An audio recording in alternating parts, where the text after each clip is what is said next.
Christians were conditioned for it from childhood. We were taught that the more painful the sacrifice, the more meaningful the offering. We're supposed to give until it hurts. Give when you cannot afford it. Give and trust God to provide. And if the provision never comes, the fault is never with the system asking you for money. The fault is your lack of faith. And that framework creates people who are extraordinarily vulnerable to manipulation because it trains them to override their own instincts, ignore financial red flags, and spiritualize exploitation. And it happens every Sunday. Rev Carla is so correct. The thing I want to do today is not critique her video.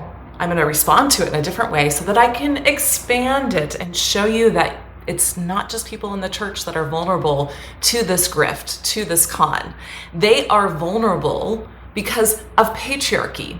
And Western culture makes us all vulnerable to this because of patriarchy. This grift started 6,000 years ago. And today, I'm gonna do what we do here on this channel. We're gonna pull back the veil, go up to a 50,000 foot vision, and see 5 different patterns within this Christian video that are actually applicable to the entire Western culture and patriarchy. I wanna show you that this grift didn't start with the prosperity gospel. It didn't start with Trump, and it certainly didn't start with Christianity. It started 6,000 years ago when patriarchy installed certain mechanisms within every single freaking culture that it touched. It said, you're broken, you're not enough, you're a sinner, you can't get there on your own, you need an external authority to get you there and to make it right, and to make you whole, and to make you perfect, and to make you not a sinner. Whatever language you want to use, it's all the frickin' same. Hi, I'm Holly McCormick, and on this channel, Deconstructing Patriarchy, we use forensic history with a lot of different applicable skills to pull back the veil and see what most people are not seeing, that everything within our culture is within patriarchy. And you can't change patriarchy within it. You have to actually deconstruct it first inside your head and then outside in the culture. We do this in order to pull back the self-blame, in order to pull back the guilt and the sinfulness that we feel like we have, because that's not really ours. It's actually patriarchy's projecting it onto us. Most of all, I want you to learn the reverse of, it's you, not the system. No, that's not what we say here. We say, it's not you, it's the system. If that sounds like something you're interested in applying to your own life, then definitely hit that subscribe button and make sure you check out the first season playlist, which is the foundations to deconstructing patriarchy that I have linked up here, because it is the foundations to learn how to start to do this work internally. That's where it all starts. Without further ado, let's jump into Rev Carla's video here and see what we can find. Before we jump into the actual clips, I want you to know that she does something super important here. She names that there's this trilogy that goes from prosperity gospel to Trump to holy suffering. And that's why a lot of people are getting trapped into this MAGA Christian nationalist movement. But it's not just within church. Again, we have to pull back the veil and see that this pattern was actually established way before Christianity started. And that's what allows patriarchy to hide so well, so that we don't see, we might leave the church, but we can't leave patriarchy, and we don't see that patriarchy is still internally dictating us in our everyday lives. So today, I'm going to show you the why. Prosperity gospel is the belief that faith, obedience, and financial giving to God or religious ministries will result in material wealth, physical health, and personal blessings from God. So the pattern there is that prosperity gospel leads to great rewards and health, wealth, and whatever else she said there. The big pattern we can see outside of the church is that obedience brings protection. Let's watch the second clip. And is that the grift is not foreign to large portions of evangelical culture. In many ways, Christians were conditioned for it from childhood. We were taught that the more painful the sacrifice, the more meaningful the offering. We're supposed to give until it hurts. Give when you cannot afford it. Give and trust God to provide. And if the provision never comes, the fault is never with the system asking you for money. The fault is your lack of faith. And that framework creates people who are extraordinarily vulnerable to manipulation because it trains them to override their own instincts, ignore financial red flags, and spiritualize exploitation. And it happens every day in Western culture, not just in the Christian church on Sundays. The pattern here is it's not the system, it's you. This is the built-in escape hatch that patriarchy built at the very beginning to project its blame and its shame and its guilt and its sin onto you so that it didn't have to look at what it was doing to the human culture. And these are 5 different ways that pattern shows up within patriarchy, not just the Christian church. Number 1, feudalism.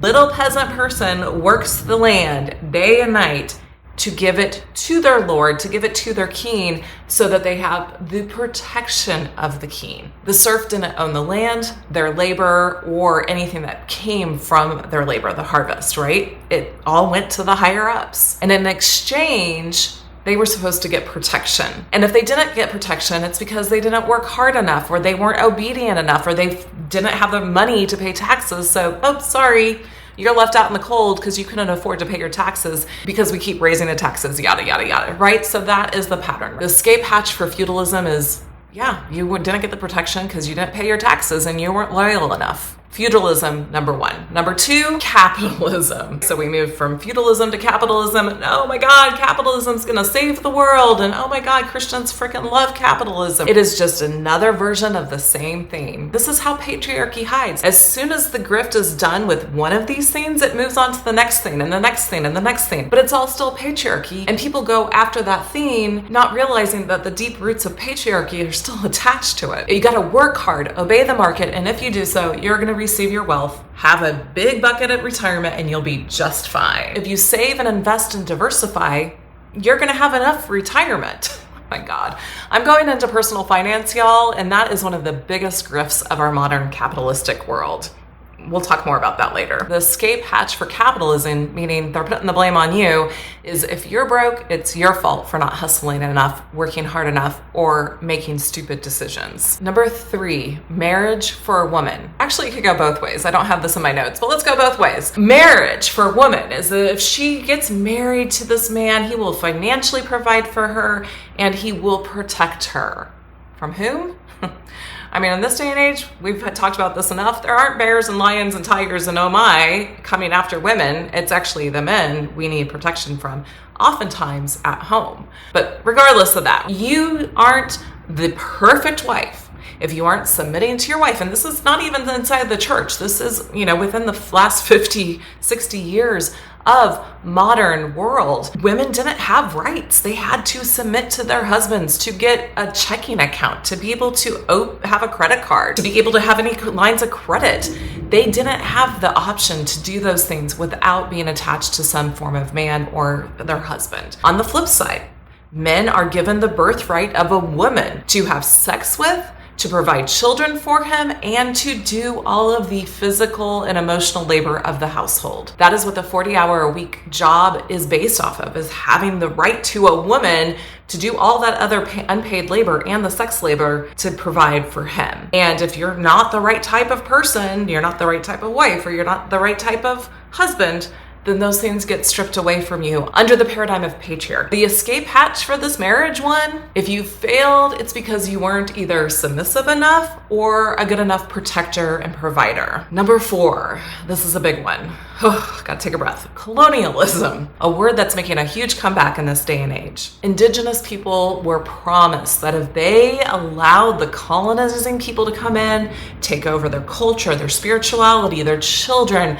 their way of being, the land, then they would have a rich and beautiful life along with them, and that they would have the blessings of civilization as if these people weren't civilized. If they didn't assimilate, if they didn't give up their rights, if they didn't join the Christian ranks or whatever religion was trying to take them over, then they would be called pagans, heathens. They would be brutally murdered, essayed, and so much more. We know the history of this. Well, and if you don't know the history, then please do your research. The escape hatch for this one, I'm sure you're going to see this right away, is if your community is still suffering, then it's because you didn't assimilate enough into the white culture that is colonizing you. Plain as day. It's so simple. That's your fault. It's not the system. And number 5, the American dream. What can we say about the American dream? It's actually similar to colonialism and all the other ones, because hopefully by now you're starting to see the pattern, but that if you obey the dream, the script for the dream, you will have the dream with a happily ever after. You follow the rules, you get educated, you get a 4-year degree, you now probably have to get a master's and maybe a doctorate degree, you graduate with tons of debt. I mean, I'm adding to the story. This was not the original story. But once you get through all of that, you will get the job, you will get a pension, you will get the wife, you will get the husband, you will get the house with the white picket fence and the 2.5 kids and the dog, and you will live happily ever after, right? And if you don't, I'm sure you know what the escape hatch is.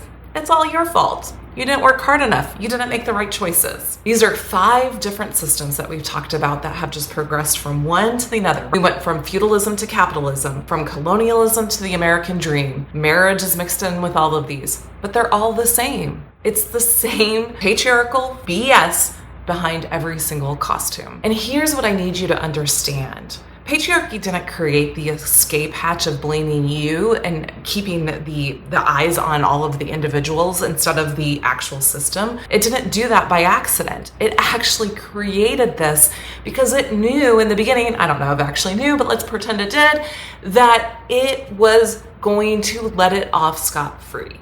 Probably a narcissist created it.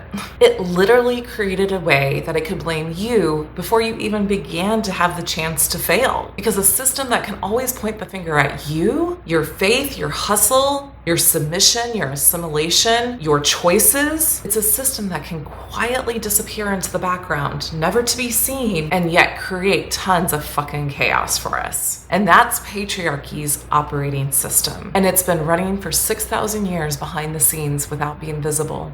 The prosperity gospel didn't create it. It just gave it a collection plate and called it holy. Let's move on to pattern number 3 that she points out. And now you can see how Christian patriarchy deepens this level of conditioning because it trains people to surrender discernment upward toward authority figures. So the husband's in charge, the pastor's in charge, the prophet, the anointed political leader. Followers are often taught that safety comes through obedience rather than independent thought. And that is why so many Christians can hear wildly contradictory statements from people like Trump and remain emotionally committed anyway. The pattern there is the patriarchal or dominator hierarchy. She names this as Christian patriarchy, but as you probably guessed, it is not originated with Christian patriarchy. It originated with patriarchy. This is how the structure went. We used to have more of a flat structure in our tribal communities in old Europe. When patriarchy came in, it started to change that and invented the state, which was probably run by a lot of people. And then they started to centralize power down into the king. Now, religion lagged that by about 2,000 years. And if you want more depth of that, I have an upcoming article coming out about Christian nationalism that will point to this as well. The order for the spirituality went like this: goddess, goddess and consort, goddess and god. Once they knew that men had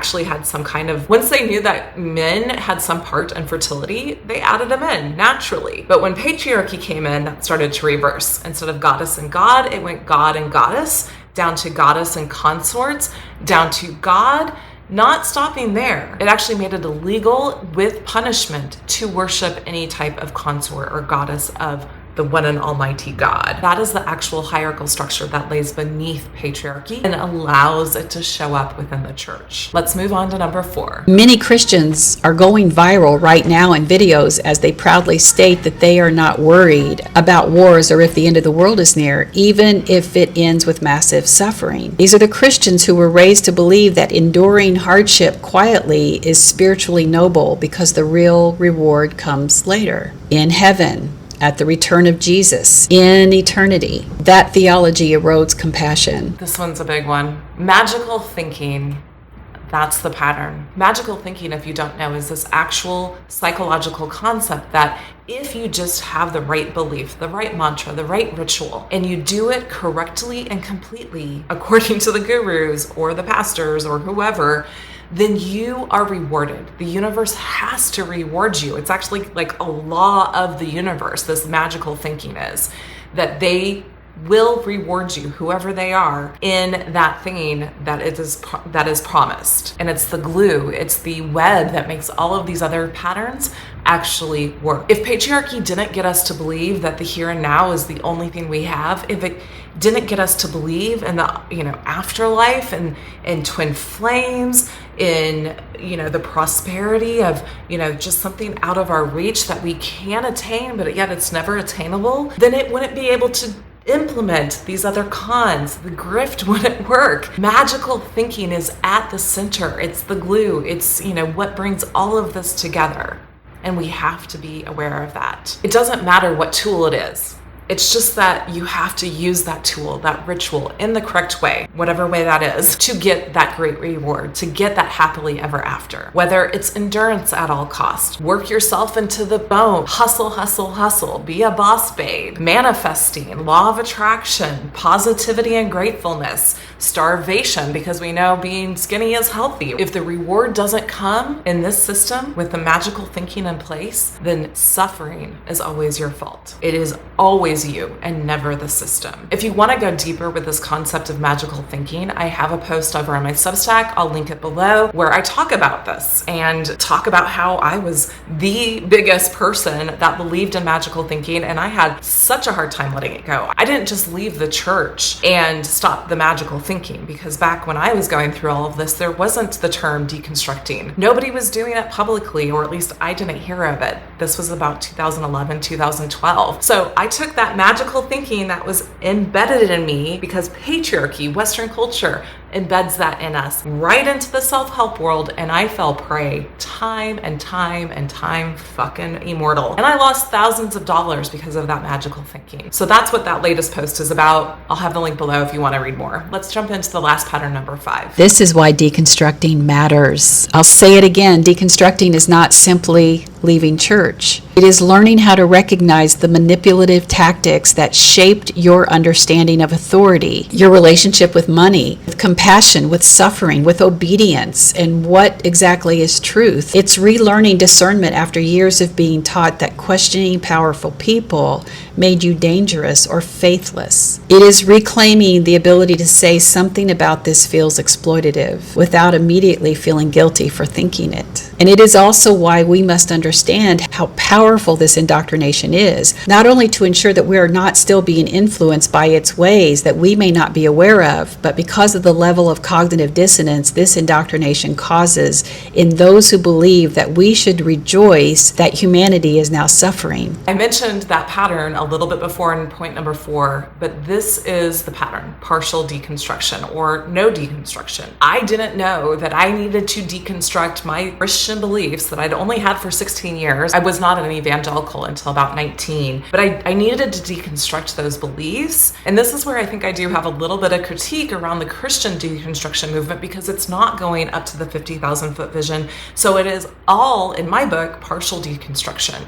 It's not going to the actual patterns that are supplanted inside of patriarchy that we've been looking at today and getting to the roots. And if you know anything about gardening, if you don't pull up the roots, then those roots can take over and start to get into your mind in different ways, shapes, and forms. And that's exactly what patriarchy hopes to do by putting on different costumes. This is the biggest difference I see, though, with deconstructing from a religion or leaving a political party, is that you can leave those things and you can start to surround yourself with like-minded people and create a different community for yourself. But we can't do that with patriarchy. There's nowhere on this planet that I know of to go where we can leave patriarchy. Patriarchy's reaches have basically gone across the entire planet, and with Elon Musk and his SpaceX expedition wanting to make sure that we start to start inhabiting Mars means patriarchy is now going to frickin' Mars, y'all. That's the biggest difference. That's why deconstruction is so vital, that you get in there and you start to see these patterns and you start to rip them away and start to see that it's not you. It's the system that made these patterns possible. It's not you to blame. You do not have the guilt. You do not have the self-blame. You do not have the sin. You are not broken. You are not too much, and you're not abnormal. Those are all ideologies that are possible because patriarchy made them possible from the very beginning. And that's the work that we do here on this channel together, because it's really starting here. We have to deconstruct the hierarchical, patriarchal thinking that we have inside of our brains. We have to look and see and pull back and see the myths that are still running our everyday lives that we have no idea about. I made a whole video about this in season 1. It's a lot of what I've said here. If you just work hard enough, then you will get your reward. That is a fucking myth of patriarchy. And we know it's not true in this day and age. We know it's not true. So if any of this has resonated with you, please make sure you hit that subscribe button. Please share this with somebody that you know needs this work, or this word, as they would say in the Christian church. Please share this with somebody that needs this word from the goddess. If you are new or you have joined us since last June 2025, make sure that you've gone back and watched the entirety of season 1. I'll have it linked up above. That season is built from the first episode through episode 11, and each episode builds on top of the other episodes to give you important concepts to be able to do the work of pulling back the veil, getting up to a 50,000 foot vision, and seeing things through a different lens. If you don't have that, then you're down here stuck in patriarchy, and that breaks my heart, because these aren't just Christian problems. They're not just spiritual problems. They are actually the entire world's problems at this point, especially Western culture that's colonized most of the world. We have to go back to 6,000 years to where this all began, to see how it started, to uproot the roots and be able to plant something new. That's the work that we're going to be continuing to do in the seasons to come. So season 1, foundations of patriarchy, really understanding that patriarchal view. Season 2, we're going to really start to look at how patriarchy created this blame game through the God story, through the religious stories, and go deeper with understanding magical thinking. And Rev Carla, if you're watching, thank you so much for your work. Thank you so much for this video. And if you're interested, I would love to have this conversation directly with you at some point. The forensic history is waiting. So much love. Bye-bye, y'all.